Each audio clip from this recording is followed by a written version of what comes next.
So I'm starting something new this year. I'm going to have these podcasts, but I'm going to call it a flash cast. And what does that mean?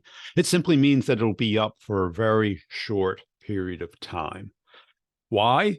Because I'm putting a lot of effort into this and I want to make sure that people value it and the people who do value it consume it and apply it quickly. And I'll put it up for probably, I'd say, a couple days to 2 weeks. And I'll maybe have it on YouTube. I may not. So if you enjoy these, download them. You can use them and store them for as long as you want. Otherwise, you may miss it. So let's get into this topic today. Today's topic is really change. How do we make great improvements? It's the time of year where we talk about resolutions. But what is a resolution? It's basically just a decision. And why doesn't it last, though? Here's the secret. We're mammals. We're mammals having a human experience.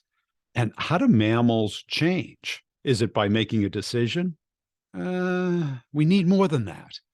We need to have either motivation and or discipline. And what really makes change permanent or consistent or long-term is a habit. And this is something that we miss because habits seem boring. Motivation's exciting, discipline is strong, tough, and macho, and we all think we have great discipline and motivation. And we do sometimes, but the challenge is that motivation and discipline are feelings. And that means that they come and they go. Sometimes we feel great, highly motivated. Sometimes we feel no motivation and depressed or lazy or tired. And we rationalize, and our subconscious mind even blocks us by finding something else to do, like procrastination. And we avoid doing it. So then we rely on discipline. But discipline, a lot like motivation, is kind of a feeling. Do we feel like strong enough to do it? Do we push ourselves through it? Do we have to do it? And the problem with discipline is if we do it and we don't get that reward, we exhaust that discipline. And with both motivation and discipline, you can increase these, but that turns into a habit. A habit is something that is automatic. We don't have to think about brushing our teeth or driving our car or, the sequence of things or eating. It naturally happens. We've done it over and over and over again, and it has become a subconscious habit. We have a craving. We have a cue that, hey, it's time to go to bed, time to brush our teeth, time to snuggle in. And we don't put much conscious thought into it. It doesn't take much motivation or very little. Same with discipline. And how do we apply this to sales and selling? Well, isn't sales nothing but a sequence of micro habits? And teaching sales to myself and to other people, what I've learned is that even the tiniest little action can be interpreted many different ways. And the quality of it or the effectiveness of each of those varies greatly. And people think it's about intelligence or knowledge. It's really about empathy and understanding how the recipient is going to receive that. And that takes a bunch of reps. Now, it's not a destination. Too many of us, we focus solely on the outcome this time of year with our resolutions. We say, oh, I want to double my income. I want to be number one on the leaderboard. I want to get a six-pack abs. I want to lose 30 pounds. I want to get up at 4 a.m. Whatever it is, you decide that. And we tend to make those decisions haphazardly instead of thinking of the consequences and the implications and the change in our day, our time that it requires to do that. And here's kind of what I've learned about this. And here's the secret to it is that we start too hard, meaning that we go from zero to trying to go to the gym every day. We start from zero into, cutting out 1,000 calories a day. And we rely on motivation and discipline. And I don't know about you, but about 2 weeks into it, that motivation and discipline wanes. It goes away. It evaporates. It comes and goes like waves, but it's not consistent. Some days it's high, some days it's low or almost non-existent. So how do we build these habits? How do we do it in a planned, effective, reliable, dependable way? Because we think we're doing it already. And maybe we are, but it's not as persistent or permanent as we'd like. And here's kind of what I've learned over pretty much the last 10 years, taking this approach versus the discipline and the motivation approach that I took forever before then. Because I listened to the motivational tapes or videos, and I thought I was pretty disciplined. But sooner or later, you lose that to interrupts. You have a travel trip, you get sick, you don't feel like doing it, something else comes up, and you end up skipping a couple days that turn into a couple of weeks, that turn into a couple of months, and then you start the cycle all over again. And what causes that is this innate thing that we have internal to us called homeostasis. And homeostasis wants us to stay even. And this is a survival mechanism. So we really can't push it down with motivation and discipline. We have to kind of trick it with frequency and difficulty. Higher frequency, low difficulty at first. Then homeostasis gets used to it. And it's like an internal thermostat where if you just turn up the temperature half a degree a week, very low difficulty, frequency's pretty good. What ends up happening? We adjust to the temperature. It's not shocking. It's not even noticeable. And this is the secret to change in mammals and people. What we have to do is build habits proactively and intentionally. But it's counterintuitive to the way that we've changed. What do I mean about that? What you don't want to do is go to the gym every day. Why? Because that's high difficulty, high frequency. What we do want to do, let's say you exercise, get healthy is one of your goals.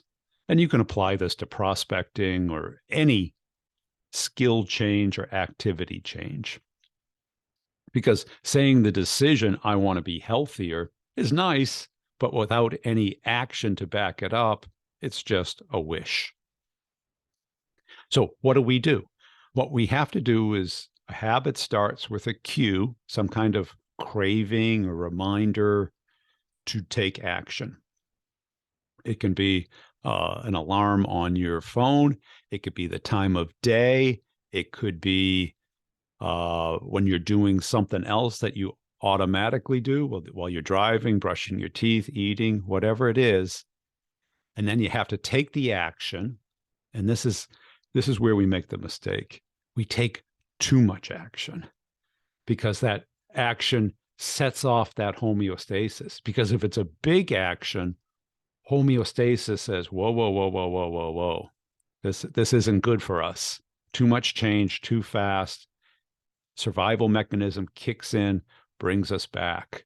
We don't even notice it, but all of a sudden we start finding excuses, procrastination, anything that'll get us away from doing that. So what we want is a tiny action, a small, barely noticeable action. Let's say you want a 6-pack of abs. You start off with doing a couple of sit-ups, 1 minute of sit-ups, 1 minute of crunches. That's it. Something that's very low difficulty, almost unnoticeable. And this is what tricks people up, is they're like, well, wait a second, I feel like doing 50 or 100. And eventually you can get there. I'm not saying you don't get there. I'm saying until it's a habit, until it's automatic, where you don't even need the cue anymore. You naturally want to do it. It's that time of day, or it's right after you do something else.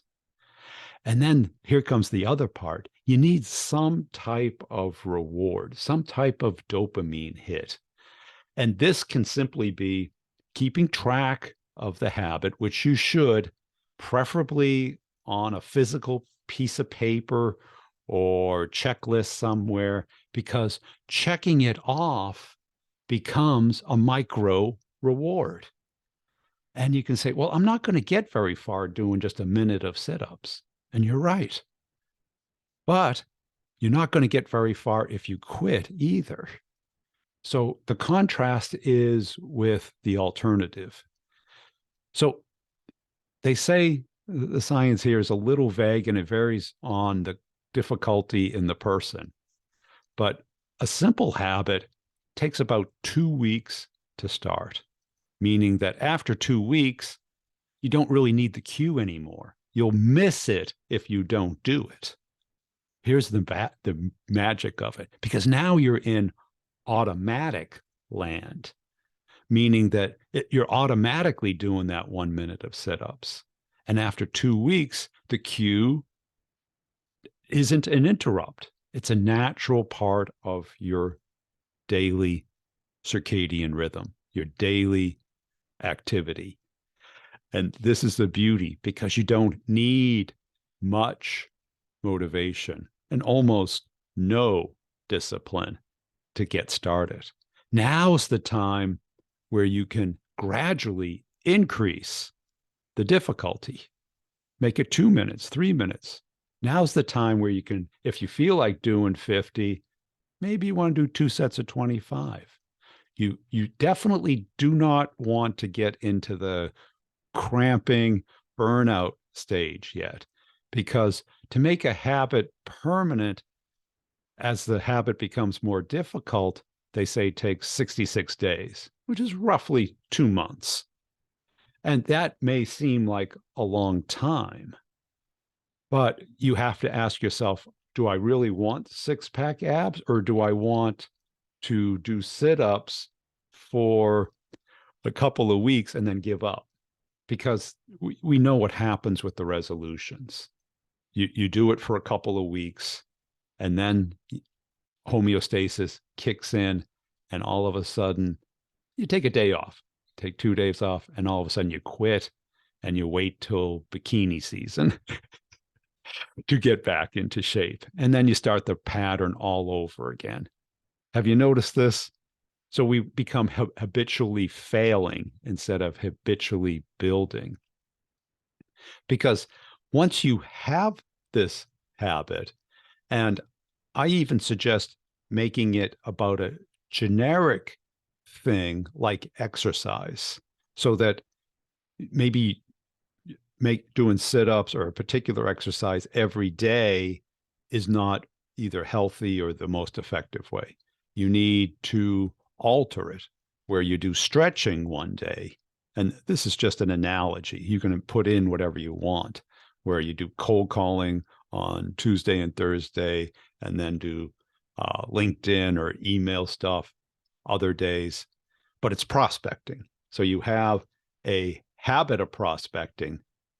What you want to do is low difficulty, high frequency at the beginning, to build the habit, to get your brain and your body used to this micro change to the point after 2 weeks, the cue and the reminder will happen almost automatically. You still have it there just to make sure.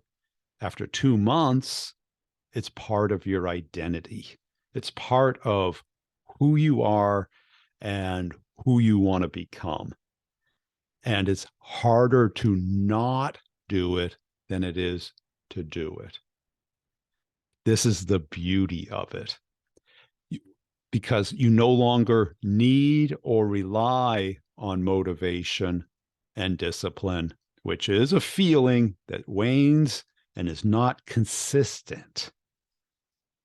What is consistent is an everyday schedule, an everyday activity, because it's harder to not do it than to do it.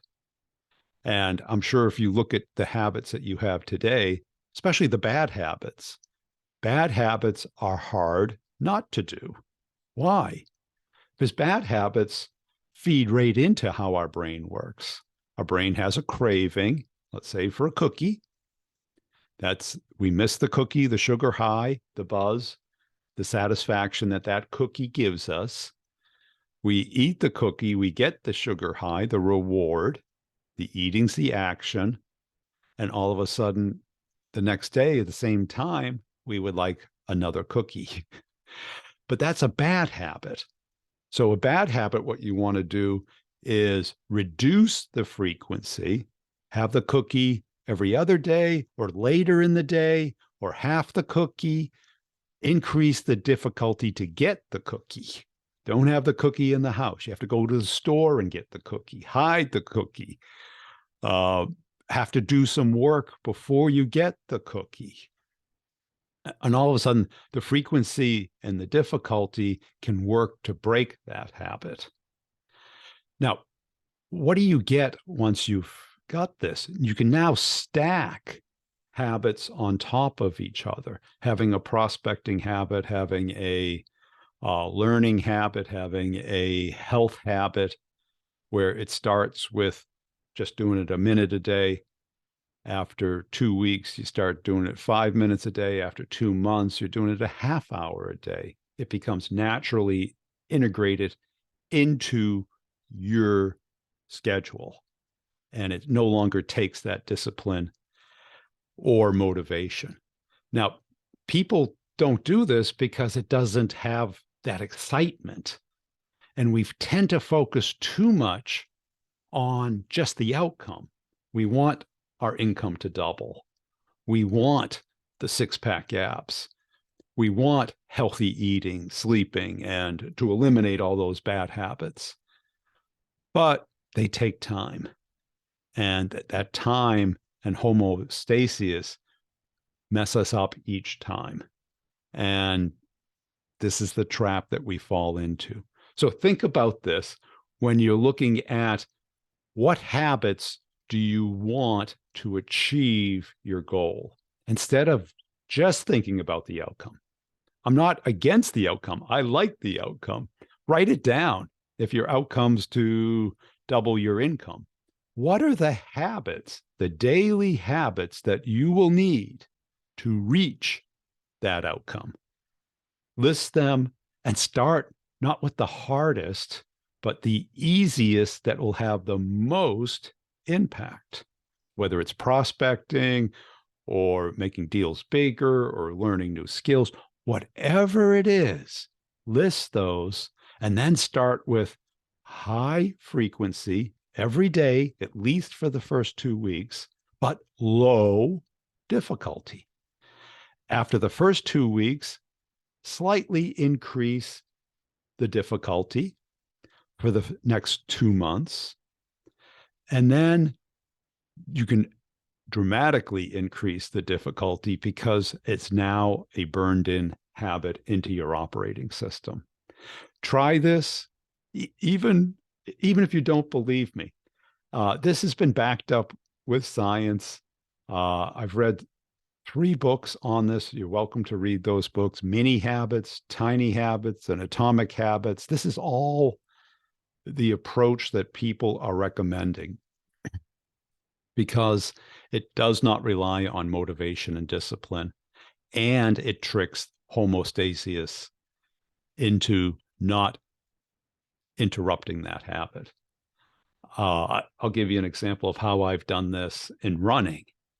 Now, I used to try and go out and run. And the first day I felt like I could do a couple miles, and I could. But then the next day I'd be all sore. So I couldn't go the next day. And even the day after that, I'd be sore. And then I'd go again. But within 2 weeks, I typically had an injury, or I'd get sick, or something would come up. I'd have to travel. And then guess what? I had to start all over again because I had taken a week off. What did work for me, I'd go out walking, and I'd walk every day. But it wouldn't, I'd say, just go out walking, do a minimum 15 minutes around the block, listen to a podcast, make it enjoyable, check it off when you get back, but do it every day for 2 weeks. And then what I did is after the 2 weeks, I go, why don't I go run for a minute, walk for 5, run for a minute, walk for 5. Did that for 2 months, gradually increasing it to the point where I'd run for 10 minutes, walk for 5, run for 10 minutes.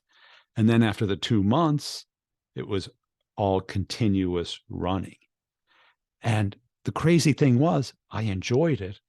It was harder not to do it. I craved going outside, getting that fresh air. I did it in the morning. There'd be beautiful sunrises, taking pictures of the sunrise.